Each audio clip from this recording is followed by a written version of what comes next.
നിങ്ങൾ ഒറ്റയ്ക്ക് നേരിടേണ്ട ചില പ്രശ്നങ്ങൾ വരുമ്പോൾ, ഒറ്റയ്ക്ക് നിങ്ങൾ കാര്യങ്ങളുടെ ഉത്തരവാദിത്വം എടുത്ത് മുൻപോട്ട് പോകേണ്ടി വരുമ്പോൾ, പല മേഖലയിൽ നിന്ന് നിങ്ങളെ ഭീതിപ്പെടുത്തുവാനും ഭീഷണിപ്പെടുത്തുവാനും ശത്രുശക്തികൾ എഴുന്നേറ്റ് വരും. പരിശുദ്ധാത്മാവ് ഇന്ന് തരുന്ന ദൂത് നിങ്ങൾ ശ്രദ്ധിച്ചു കേട്ടോ.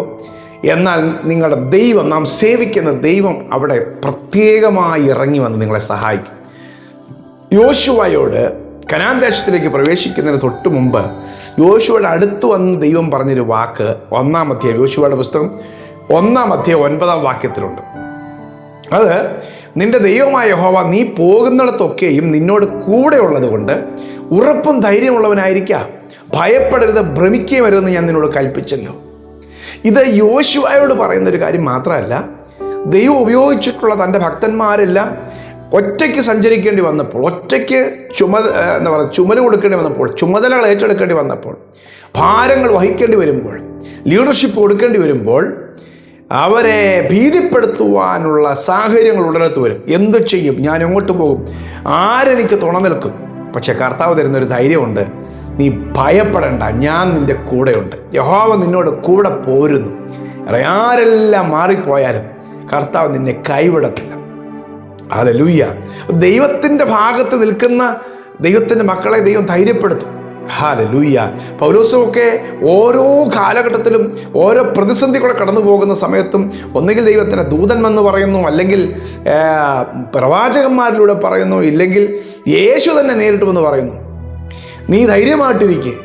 അപ്പോൾ ഒരു കാര്യം ഞാൻ ഉറപ്പായിട്ട് പറയാം, എന്തെങ്കിലും ഒരു വാഗ്ദത്തമോ ഒരു അവകാശമോ ഒരു ദൈവിക പദ്ധതിയോ മുൻപിലുള്ളപ്പോഴാണ് നീ ധൈര്യമായിട്ടിരിക്കാൻ പറയുന്നു. പക്ഷേ ഇന്നത്തെ സാഹചര്യം വെച്ച് നോക്കുമ്പോൾ മുഴുവൻ ഓളങ്ങളും തിരമാലകളും പ്രശ്നങ്ങളും കടലും ജംഗളിലും പ്രശ്നം എന്നാ വേണം, എല്ലാ പ്രശ്നങ്ങളുമാണ്. ഒരിക്കൽ പോലും പ്രതീക്ഷിക്കാൻ ഒരു സാധ്യതയില്ല.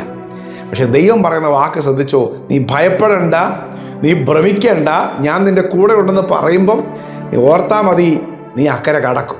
ഹല്ലേലൂയ. നീ ഈ വാഗ്ദത്തം പ്രാപിക്കും. പൗലോസേ, നീ കൈസരുടെ മുമ്പിൽ നിൽക്കും. ഹല്ലേലൂയ. ഇപ്പം യോശുവയോട് പറയാണ്, ഈ യോർദാൻ്റെ ഇക്കരെയാണ് നീ ഇപ്പോൾ നിൽക്കുന്നത്, നീ പേടിക്കരുത്, ഞാൻ യുദ്ധം ചെയ്തോളാം, ഞാൻ അവകാശങ്ങൾ തന്നോളാം, നീ ധൈര്യമായിട്ടിരിക്കണം. മോശ ഇസ്രായേൽ ജനത്തെയും യോശുവയെ ധൈര്യപ്പെടുത്തി പറയുകയാണ്, യഹോവ തന്നെ നിന്നോട് കൂടെ പോരുന്നു, അവൻ നിന്നെ കൈവിടില്ല, അവൻ നിന്നെ ഒരിക്കലും ഉപേക്ഷിക്കില്ല. ആവർത്തനം 31:6. യഹോവ തന്നെ നിന്നോട് കൂടെ പോരുന്നു, അതുകൊണ്ട് അവൻ നിന്നെ കൈവിടത്തില്ല, ഉപേക്ഷിക്കത്തില്ല. ഹല്ലേലൂയ.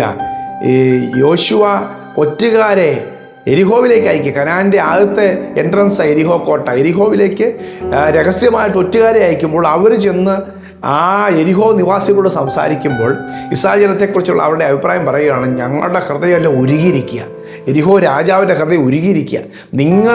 നിങ്ങളുടെ ദൈവം ഈ രാജ്യത്തിലെ തന്നെ മഹാരഥന്മാരായിട്ടുള്ള അമോര്യരുടെ രാജാവിനെയും മോവാബിൻ്റെ രാജാവിനെയൊക്കെ ദൈവം ന്യായം വിധിച്ച കാര്യവും ഇസ്രായേൽ ജനം അവരെ പരാജയപ്പെടുത്തിയ കാര്യമൊക്കെ ഞങ്ങൾ കേട്ടപ്പോൾ ഈ ചോട്ടാ രാജ്യങ്ങളായി ഞങ്ങൾ ഭയപ്പെട്ട് വിറങ്ങലിച്ചിരിക്കുക, ഞങ്ങൾ പേടിച്ചിരിക്കുക നിങ്ങളുടെ നിമിത്തം. നോക്കിയേ, ഇത് ഇസ്രായേൽ ജനമോ ഈ പറഞ്ഞ രാജ്യങ്ങളെ നോക്കി ഭയപ്പെടുകയാണ്. ഇല്ല പ്രിയമുള്ളവരെ, ഭയപ്പെടണ്ട, നമ്മുടെ കൂടെ ഉള്ളവൻ വലിയവനാണ്. അവരോട് കൂടെ ഉള്ളവനേക്കാൾ വലിയവൻ നമ്മുടെ കൂടെ ഉണ്ട്. അത് അവർക്കറിയാം. ഇപ്പം ബിലയാമിന് അറിയാമായിരുന്നു യഹോവയാ ദൈവം ആരാണെന്ന്. പക്ഷേ പലപ്പോഴും ഇസ്രായേൽ ജനം ഭയപ്പെടുകയും പിറുപിറുക്കുകയും ചെയ്യുകയായിരുന്നു. ബിലയോൻ പറയാണ്, ഞാൻ ശിലാഗ്രഹങ്ങളിൽ നിന്ന് അവനെ കാണുന്നു, അവൻ്റെ ദൈവമായ യഹോവ അവനോട് കൂടെ നിൽക്കുന്നു. സംഖ്യാപുസ്തകം 23-ാം 21-22. യാക്കോബിൽ തിന്മ കാണുവാനില്ല, ഇസ്രായേലിൽ കഷ്ടം ദർശിപ്പാനില്ല. ദൈവം അവരെ കൊണ്ടുവരുന്നു. കാട്ടുപോത്തിന് തുല്യമായ ബലം അവനുണ്ട്. ആമേൻ. നിങ്ങൾ ബലഹീനരാന്ന് പറയുമ്പോഴും നിങ്ങളുടെ അകത്തെ മനുഷ്യൻ്റെ ബലം, ആത്മാവിലുള്ള ബലം പൈശാചിക ശക്തികൾക്ക് തിരിച്ചറിയാൻ പറ്റുന്നുണ്ട്. കാട്ടുപോത്തിന് തുല്യമായ ബലം അവനുണ്ട്.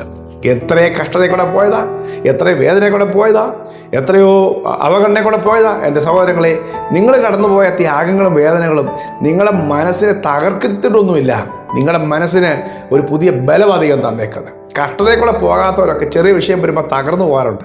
പക്ഷെ കഷ്ടതയുടെ തീച്ചൂളെ കൂടെ കടന്നു പോയവനെ സിംഹത്തിൻ്റെ കുഴിയിലേക്ക് എറിഞ്ഞാലും തീക്കാത്തിട്ടാലും അവന് പേടി വരുന്നില്ല. എന്താ കാര്യം? അവൻ്റെ മനസ്സിന് ദൈവം ബലം കൊടുക്കുന്നുണ്ട്. ഹല്ലേലൂയ. അപ്പോൾ നമ്മൾ കഷ്ടതയിൽ കൂടെയും പ്രശ്നത്തിൽ കൂടെയും പോകുമ്പോൾ എൻ്റെ മനസ്സ് തകർന്നു പോകണമെന്ന് ചിന്തിക്കണ്ട.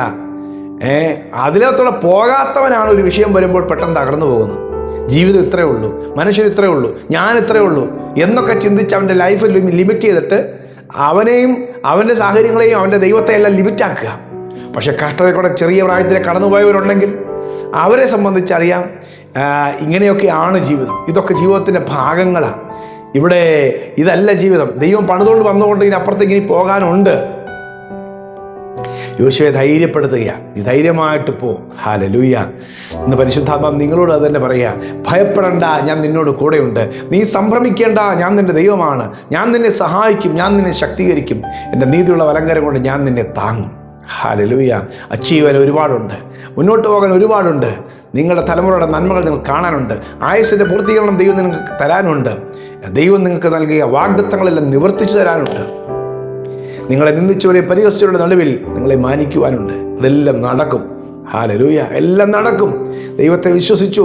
ബൈബിൾ പറയുന്നത് സത്യമാണ്. ബൈബിളിലെ ദൈവത്തിൻ്റെ ദാസന്മാരെ, ദൈവഭക്തന്മാരെ ദൈവം അനുഗ്രഹിച്ചു സത്യമാണ്. ദൈവം ഉപയോഗിച്ചു സത്യമാണ്. യേശുവിനെ നോക്കി, യേശു തന്നെ കഷ്ടതകളിലൂടെ കടന്നുപോയി. താൻ തന്നെ പരീക്ഷിതനായി കഷ്ടമനുഭവിച്ചിരിക്കാൻ പരീക്ഷിക്കപ്പെടുന്നവരെ സഹായിപ്പാൻ കഴിവുള്ളവനായി തീരുന്നു. എബ്രായ ലേഖനം 2-ാം അധ്യായത്തിൻ്റെ ലാസ്റ്റ് വാക്യമാണ്. യേശു പരീക്ഷിക്കപ്പെട്ടത് എന്തിനു വേണ്ടിയെന്നറിയാമോ? പരീക്ഷ സഹിക്കുന്ന ജനത്തെ സഹായിക്കാൻ കഴിവുള്ളവനായി മാറാനാണ്. നിങ്ങളെ ദൈവം കടത്തിവിടുന്ന ശോധനകൾ, നിങ്ങൾ കടന്നു പോകേണ്ടി വരുന്ന നിങ്ങൾ ഒരിക്കലും പോയിട്ടില്ലാത്ത കഷ്ടതയുടെ പാതകൾ, എത്രയോ പ്രാവശ്യം കയറി ഇറങ്ങി, എത്രയോ പ്രാവശ്യം കണ്ണുനീർ വാർത്തും, എത്രയോ പ്രാവശ്യം കഷ്ടതയിൽ കൂടെ പോകും. ഇതെല്ലാം ദൈവം കടത്തിവിടുന്നത് കഷ്ടതയിലൂടെ കടന്നു പോകുന്നവരെ നിങ്ങൾ അറിയാൻ വേണ്ടിയാണ്. ഹല്ലേലൂയ. നിങ്ങളെ അതിന് നടുവിൽ ഒരു സാക്ഷ്യമായി ഉപയോഗിക്കാൻ വേണ്ടിയാണ്. അതുകൊണ്ട് നിരാശപ്പെടേണ്ട, എല്ലാം നന്മയ്ക്ക് വേണ്ടിയാണ്. തക്ക സമയമാകുമ്പോൾ ദൈവം നിങ്ങളെ മാനിക്കും. ദൈവം നിങ്ങൾക്കൊരു വഴികളെ തുറക്കും. ആമേൻ. ഹല്ലേലൂയ. കർത്താവ് നിങ്ങളെ ധൈര്യപ്പെടുത്താൻ ആഗ്രഹിക്കുകയാണ്. അവൻ കൂടെയുണ്ട്. യേശു തന്നെ പറഞ്ഞില്ലേ, ഞാനോ ലോകാവസാനത്തോളം എല്ലാ നാളും നിങ്ങളുടെ കൂടെയുണ്ട്. പ്രിയ കർത്താവേ, ഈ സന്ദേശം കേൾക്കുന്ന എൻ്റെ പ്രിയപ്പെട്ടവർ കുഴഞ്ഞു പോകുന്നു, കർത്താവെ മുന്നോട്ട് പോകാൻ പറ്റുന്നില്ല, പാതി വഴിയിൽ പെട്ടുപോകുമോ എന്നൊക്കെ ആകുലപ്പെട്ട് കർത്താവെ ജീവിതത്തിൻ്റെ പ്രതികൂല സാഹചര്യങ്ങളെ കണ്ട് പകച്ചു നിൽക്കുന്നവരാ. ഇപ്പോൾ ഞാൻ പ്രാർത്ഥിക്കുന്നു, യേശുവിൻ്റെ നാമത്തിൽ കർത്താവെ, നീ യോശുവയെ ധൈര്യപ്പെടുത്തിയതുപോലെ, പൗലോസിനെ ധൈര്യപ്പെടുത്തിയതുപോലെ, നിർദാസന്മാരെ യാക്കോബിനെ ധൈര്യപ്പെടുത്തിയതുപോലെ നിന്റെ മക്കളെ ധൈര്യപ്പെടുത്തുവാനായി പ്രാർത്ഥിക്കുന്നു. ഒരു വലിയ വാഗ്ദത്തം, അതിന് നിവൃത്തിയെല്ലാം കാണട്ടെ. യേശുവിൻ്റെ നാമത്തിൽ മക്കളെ അനുഗ്രഹിച്ചു പ്രാർത്ഥിക്കുന്നു. ആ വാഗ്ദത്ത നിവൃത്തിയിലേക്ക് അവർ കടക്കട്ടെ, യേശുവിൻ നാമത്തിൽ തന്നെ. ആമേൻ, ആമേൻ. കർത്താവ് കൂടെ ഉണ്ട്. ധൈര്യമായിട്ടിരിക്കുക. ഈ സന്ദേശം കുറേ പേർക്ക് ഷെയർ ചെയ്യണം. God bless you. Have A great day.